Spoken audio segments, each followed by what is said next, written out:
Alright, welcome to Make a Path Presents. I'm Ronnie Hayes, and today let's talk about the second episode of Game of Thrones in Season 7. Now, I'm going to talk really fast because I got a little bit of a time crunch. I'm going to try to go live in like half an hour. With that being said, I can't edit this because my comic comes out this Friday, so I'm on a time crunch there as well, trying to get the website finalized so we're all set for this Friday. With that being said, I'm going to talk about my thoughts and opinions about this episode. No editing, no nothing, and I'm going to upload it right after that. So if you're new to this channel, I don't mean for it to be that shit. It's just real busy. A lot of stuff going on. Anyway, let's dive right into this. Loved the hell out of the dialogue between Varys and Daenerys. Is that Varys? Is that how you say it? The bald eunuch. And then the Mother of Dragons. That was awesome. He goes beast mode about this shit, about how he's for the people, and explaining a lot of what we were wondering about his character. I didn't read the books. I'm not a book fan. So there was a lot of shit where I didn't know where he stood. You know, when he was being friends with Tyrion, I didn't know, is he doing this for, is there something else to gain? I mean, where does he stand, essentially? And it's amazing hearing that. That's if you believe him, but I believe him in this moment. He is for the people, this, that, and the third. And I didn't think it was going to get any better than it was at that moment until Daenerys started talking about, if I am failing the people, you need to swear to me you're going to come talk to me face to face and not conspire against me. Because essentially that's what he did to the other kings. The other kings, they were failing the people. Instead of coming up and giving them guidance and maybe putting them on the right course, he conspired against them to have them, you know, killed and overthrown and all this shit. So that part of the dialogue, I can get a whole episode with that type of dialogue. I think it was perfectly written. So that intro between the two of them was beast mode. Something I love throughout this episode, the plotting and preparing. You got Jon. His focus is on Cersei and some of the other dangerous people who aren't friendly with him and his crew and all that. So and then you have the main focus, his primary focus is on the real threat, the White Walkers and the Whites. I hate calling it like that. I'm going to burn through this, but I'm really messing up. Cersei's a threat. She's an evil threat. She's a human threat. But the Whites, they're going to wipe everything out. You know, Cersei, at least she could wait maybe a few weeks and then you can get to her. But the Whites, if they're in front of you, you need to deal with that. There's no putting that on the back burner. With Cersei, you can kind of, sort of. That's what I mean by that. But anyway, you got the Mother of Dragons. Throughout this episode, we see her plot, and we're going to talk about that in a minute because that scene was epic. And then you have Cersei, who's getting the lords together, and Jaime is pulling things together, and they are going to attack. Their main focus seems to be on the Mother of Dragons at this point in time, or at least in this episode. That plot and shit, that is other shit I love. Let's go to where the Tyrion is laying out the plans for what they're going to do. First off, I love how Tyrion says you don't want to rule over ashes. And then later on when Dorne gets there and House Tyrell gets there, she picks up that. So it shows her growth. When she hears something that makes sense, when she believes in something, she adapts it. She's not you know, narrow-minded and just stubborn and hard-headed. You can see her adapting some of these qualities that she looks at and she hears and she likes, she appreciates and she respects, and she kind of absorbs that guidance. Anyway, so the House Tyrell is like, so forgive me, but why did you even bring your army if Tyrion's plan is not to use the Unsullied, because then the lords will back Cersei up. You know, if you use Westerosi, then the lords, they don't like Cersei, so they might not come to her aid, and you can get a victory in that case. And then Tyrion brings out the big guns. He's like, that's because the Unsullied are going to be hitting Casterly Rock. Is that how you say it? Casterly Rock. I was like on the edge of my seat. Just in the planning phase, I was like, oh, that is so beast. Like, Cersei is fucked at this point in time. That's what I'm thinking. But then I remember the trailer with the shit popping off on the ship, and I was like, oh, that sucks, because they show her later on the boat. We'll get to it, but that's what I was thinking at that time. I was like, oh, Tyrion, that is epic, because you cut off her food supply. You don't destroy the you don't destroy everything. So again, she's not like the leader of Ashes, and you have all these people that hate her now because obviously this is a war from a queen, and all the civilians are just innocents, and you're gonna destroy all them to get your throne, you know. So they won't love and respect you as a queen. But this is where you have great characters because, and I want to stop for a moment and highlight this. In this day and age, you hear a lot of bullshit with social justice warriors and anti-social justice warriors, and I do believe that in maybe 10 to 20 years from now, this is a phase, this is a hurdle, and it'll be very different. The conversation will be very different in 10 to 20 years. It'll be even more advanced. A lot of the bullshit headlines we see today will be different. Well, I seen something that came up and said, oh, 4 powerful women in a room, and this is good writing. I don't know, just going off the wall with that. And if you love that, if you're focused on that, that's what's up. But I didn't even take notice. And I know sometimes when people want to highlight that they're not racist, they use this whole, oh, I'm colorblind bullshit. And I know most of them mean good, you know, and then you get people bickering back and forth. And that's not what we're getting into. But I just want to highlight that this is great writing where you can see these characters, and you do have 4 women. You have the Ironborn, Tyrell, Dorne, and the Mother of Dragons. 4 powerful women who can hold their own, and they're plotting and preparing shit. They're hearing out what other people have, and I know Tyrion's a man, and he's laying out the plans, and she gets, he's handed the queen and all that, but basically they're calling the shots individually. Each one of them can pull their support and do their own thing, but you have these characters who are written so believably and excellent, in my opinion.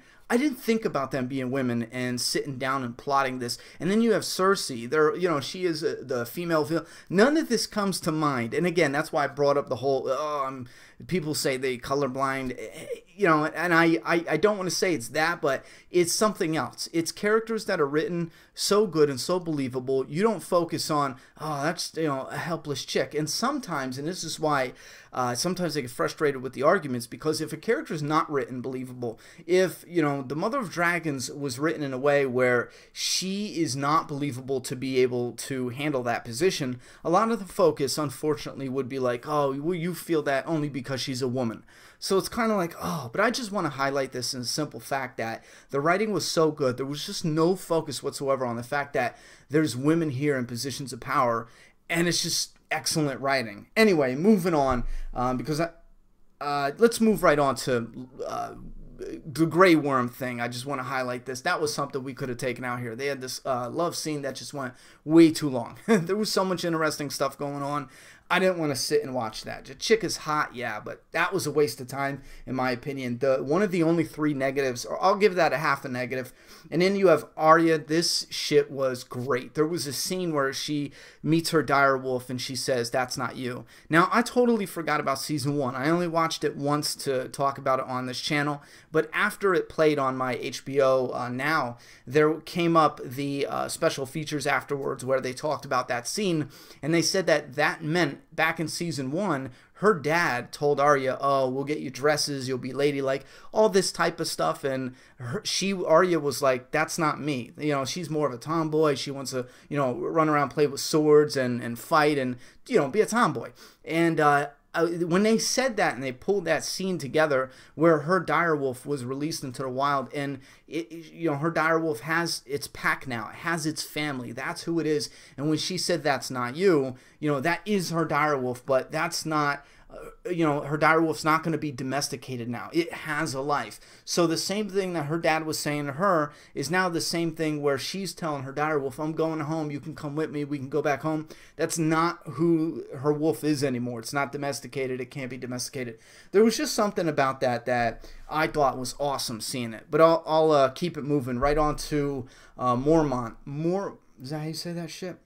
Jorah Mormont, or Mormont. No, I don't think maybe. Nah, whatever. Anyway, yuck. That's all I got. That's all I got written down. Yuck. Just that was fucking disgusting. But that shit was cool as hell. And I like how Sam is not giving up. You know, I like this character, Sam.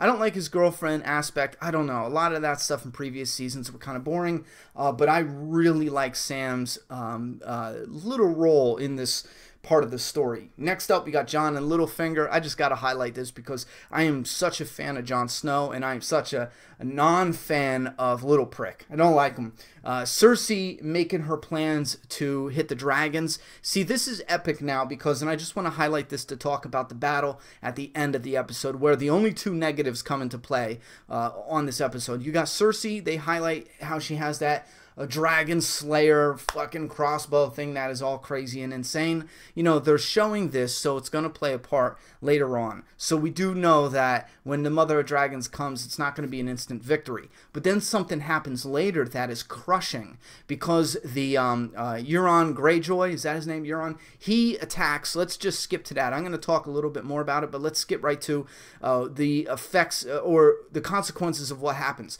He comes and he defeats the Ironborn. Now, that woman from Dorne, I'm not remembering her name, I'm not good with names, but the girl from House Dorne, I forget her damn name, and I knew it too. I used to know it. She got taken. She was in that room when they were all making the plans. She knows of Tyrion's epic plan. So she's definitely going to talk about it. So the other teams, like the Unsullied, are heading to Castle Rock. I pronounced it right before, but fuck me right now.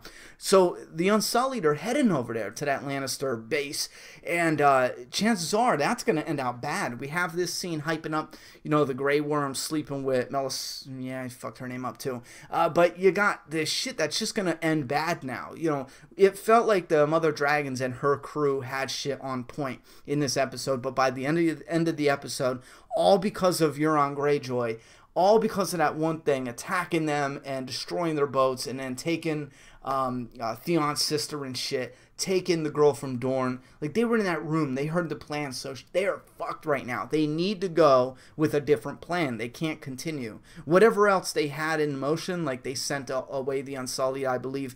If that's the case, like, it's over. It's over. The Unsullied are probably gonna, you know, walk right into an ambush. I hope that's not the case. Even if they do, I do think that Grey Worm's going to survive this a little bit, and then possibly die later. Anyway, when the Ironborn got attacked, the only two negatives I pulled from this: one, how did he find them? That's one thing I was thinking immediately in the episode. I'm thinking, how the hell? I mean, he could have stopped somewhere and he heard something. Or maybe they have these shipping channels where it's, okay, I know where they're going to go. They're going to go to, you know, this person. So obviously this is the shipping, the traveling, this is the most common traveling route because of whatever, waves or, you know, weather, this type of shit. Because I read a book somewhere that had similar shit like that in it. So did they know that's like the popular route to take, and that's why that's how he ran into him? And then it was the editing. I just didn't know what the hell was going on. A lot of times editing is just like slapped together, so many different edits. And I like if they focus clearly on, you can have different edits, but focus clearly on who's doing what and when, especially since it is dark out in this fight. It's really hard to tell who's coming from what direction, and it's happening so fast. And I think they're trying to make it seem like it's frantic and chaotic, and I get it and I understand that, but it was so frantic and chaotic.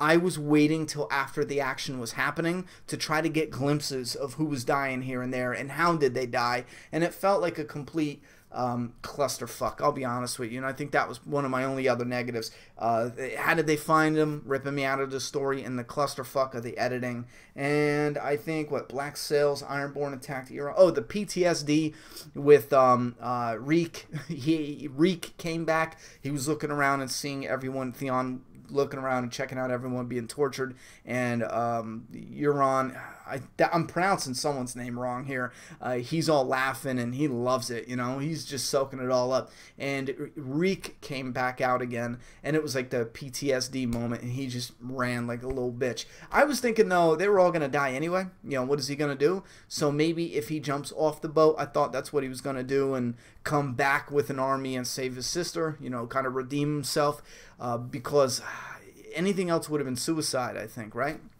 But yeah, he jumped because the PTSD, they went in that direction, and that's still cool too. So let me scroll down the list here. I think I got everything pretty much covered. Yeah, 3 negatives, but you know, I skimmed through the episode just to kind of absorb everything to make sure I didn't miss anything, and I loved it even more. I caught myself stopping and watching, you know, 10 minutes at a time, and kind of slapped myself, go, no, Ronnie, you need to do the video and then the live stream. Stop watching it, you know. I loved it. I thought it was a great second episode. and I'm definitely going to watch it again tonight before I go to bed, but if I have the time. Leave your thoughts and opinions. Again, if you're new here, I am terribly sorry with me talking fast and stuttering over my shit and then no editing or not adding any images. That being said, if you are new here, subscribe. We'll definitely chit-chat about every episode. We're not going to cover it like a professional, oh, let's review Game of Thrones, but we will definitely chit-chat and talk about what we thought of the current episode for this season and then the final season. And I think that's it. All right, time's up. I got to go to my live stream, which is going to be before this because it starts in 10 minutes, so I'll be posting this after the live stream. So don't go looking on the channel for the live stream. All right, thoughts and opinions in that comment box. I'm done talking. It's your turn.